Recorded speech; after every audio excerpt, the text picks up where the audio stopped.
Hi there and welcome. My name is Nathan Landay. I am the Associate Director of Corporate Foundation Relations in the Office of External Affairs here at UCLA Samueli. And today I will be presenting to you on behalf of our office for the 2022 Student Leadership Workshop. To begin and give you a bit more info about our office and what we do, the way I describe us is a Venn diagram of alumni relations, corporate relations, and fundraising, specifically for the School of Engineering. Today, I'll spend a good deal of time talking about best practices and some helpful information for gift fund management. So to hop into that, where I want to begin is pointing out a very important resource, the Engineering Student Org Gift and Foundation Funds Management Resource Center. The link is at the bottom of this page. This presentation and recording will also be saved in the Student Resource Center. And these are a lot of helpful resources to help you with fundraising and fund management throughout the school year. One item I'd like to point out in particular is the folder entitled Gift Fund Summary by Student Org. There is a fund summary for each and every student org that I just updated this month that I would highly recommend you review for your org if you have not done so already. Moving along, a place where I want to start a conversation is around the difference between UCLA and non-UCLA bank accounts. You are welcome to have both, but there's just different use cases and regulations. So starting about the non-UCLA bank accounts, this would be your Westcoms, university credit unions, etc. This is a place to receive money from individuals who do not expect a gift receipt, which is a form having to do with the tax-deductible debit donation. This would be great for membership dues if you're doing something like a Bobo Sand Bruin Walk. Basically anything that is not tax-deductible when they don't care about a tax receipt, which is something that we consider directly related to a donation.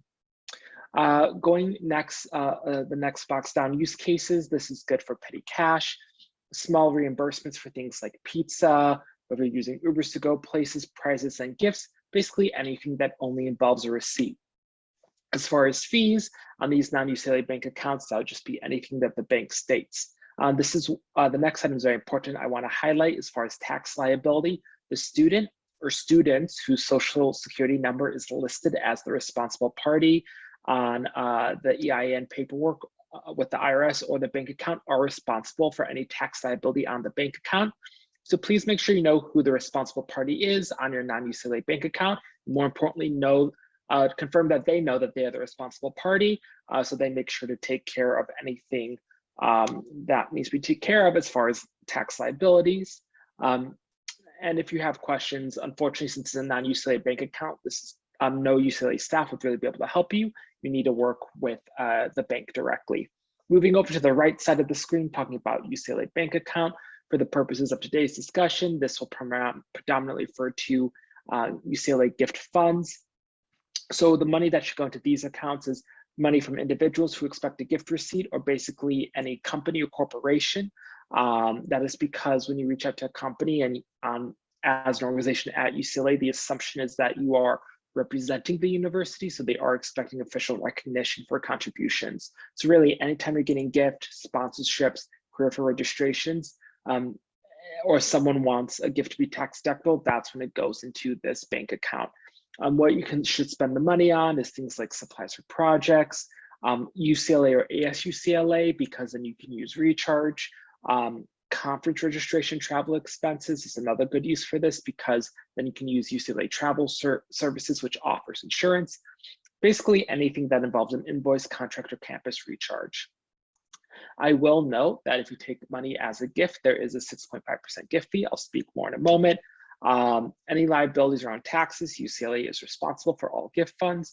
If you have questions on this, you can contact department staff or the Office of External Affairs. Moving along to speak for a moment about that gift fee. Really, this gift fee is pretty industry standard.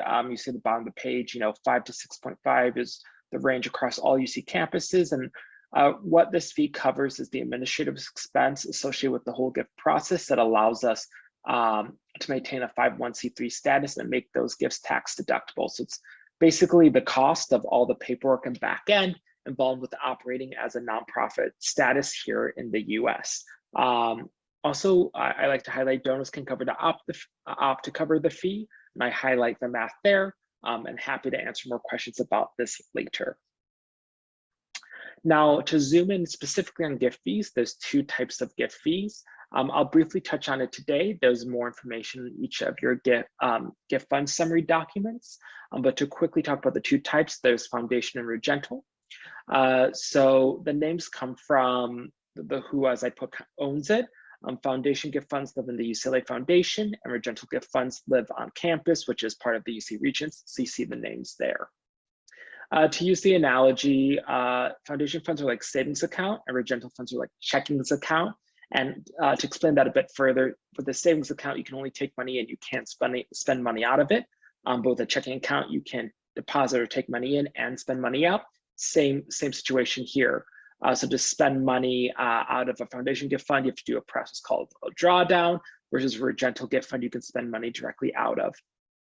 One key difference I'd like to point out is that to accept money online via credit card or PayPal, that's only possible via your foundation gift funds. Regental gift funds cannot accept money via credit card or any online platform. Again, like most things in life, there's a trade-off. To take money online via credit card or PayPal, that all are additional fees. Highlighting those real quick. These are set by the credit card companies directly. This is the table is from this past year, so subject to change by the company without notice.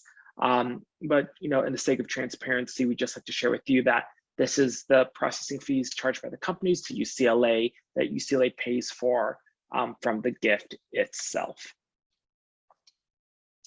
Talking a bit more about online giving, we are doing a transition of online giving sites. So just to show you where we are on the left, this is the old site called OLG that we are moving away from. Here we have an example of SWE's site from last year. Currently, or the interim system we're using is the Give2, which if you actually can see is a bit more of a modern look, a bit more user-friendly. And where we're working to moving towards that, UCLA has begun working through the contracts to integrate into the Classy platform, which will provide our student groups great flexibility in basically designing your own pages that link directly to a foundation gift fund. The one thing I do want to note about online fundraising is if you're fundraising for a specific project within your student group, please reach out to our office, because we can basically create a tag to help keep track of specific money for that project that will sit in the gift fund that is for more general use of the organization.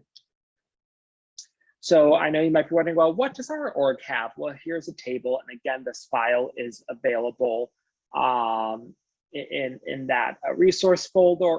So almost everyone has a foundation gift fund. Some folks have regental. I will quickly point out regentals from the old system slowly being phased out. So while we typically will be happy to create foundation gift funds for student orgs, we will not be creating additional regental gift funds since we are slowly phasing out that system. Here, I'm not going to walk through this today, but if you're curious, this is a flow chart summary that talks about the process of accepting a gift to spending it. So if you have questions about the timeline or more interested in the middle steps, this table explains it. Moving along to the next part of the presentation, here are some annual action items around fundraising that your student group should be doing as part of best practices. Firstly, please make sure that you update each year the student org primary contacts roster. This roster is again in that resource folder, so you can check to see who are currently listed as the contacts.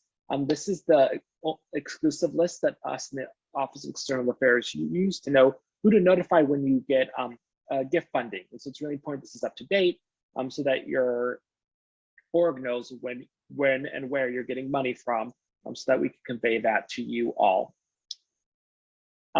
The next thing that I recommend you all doing, if you're all doing solicitation, is to have sponsorship packets. One thing I've noticed is that in this time of COVID has really changed recruiters' timeline. Recruiters are coming to campus less in person. And for when they are spending money to attend career fairs, they want to allocate those funds earlier in the year, starting the early summer. And so this is my recommendation with this really shifting up of timeline, is that if your student organization does sponsorship packets, have this be one of the first activities the new board does in the spring quarter. And so if you have this done, if you have your new sponsorship packet done by the end of spring quarter, then what I recommend you do is in June, you can send out an impact report, or if you use that based on, if you put forth an application for the ESOC Student Group Awards, you can repurpose that document. So sending that out, this is, look, this is all the great things we've accomplished because of your funding, along with your sponsorship packet for next school year to ask them to renew. Additionally, if you have folks who haven't sponsored yet, it's still good to send out your new packets in the month of June to secure funding for the next school year. And again, reiterating this what we call stewardship, basically thanking your donors.